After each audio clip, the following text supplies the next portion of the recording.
Chairman is voting now, and then we'll go to Senator Carper. General Semonite, in my hometown of Tulsa, we have nearly 20 miles of levee system that was built by the Corps of Engineers back in the 1940s. We have about 10,000 people living within that. We have $2 billion of infrastructure, including a refinery, a very large refinery. At 70 years old, they are desperate and need of repair and upgrades. Congress authorized a feasibility study and expedited budget consideration in last year's WIN Act. That was our effort.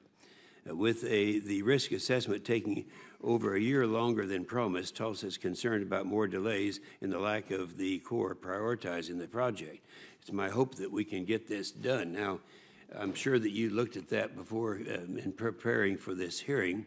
And our concern is these are old, and there's not a week that goes by when I'm back that this doesn't call to my attention. What kind of a commitment can you make that we're going to get this thing started? Thanks, Senator, and you bring up a good point. When you talk about levees, I think right now we've got about 15,000 miles of levees that we constructed, but the Corps actually only has about 2,500 of those that we actually maintain. So we've got to be able to continue to reach out to find out what can we do to assist. Several people here have talked about everybody's got to pull their share to be able to work side by side. On this particular one, this goes back to that flood risk management study, and to be able to make sure that we can review this, get this thing done, and to understand how we're going to be able to come through on that. I don't know exactly the details of where we're at on that, and I'd like to have my staff come back to you on it. It'd be a good idea, and I'd like to ask that you personally look at this because it's something that should not have gone this long, and it's critical. Then, secondly, I only have one more question, then we'll go to Senator Carper. That is General Semonite. While I have you here, I wanted to raise a concern of mine. Congress has authorized and, in fact, made it a priority for the Corps to work with private partners to develop and maintain recreational areas at Corps lakes.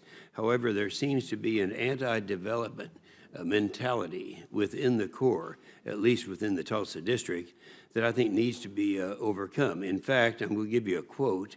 A senior staff member within the Tulsa District told my state director, this is a direct quote, he said, "If I had my way, I would end the lake development altogether," unquote.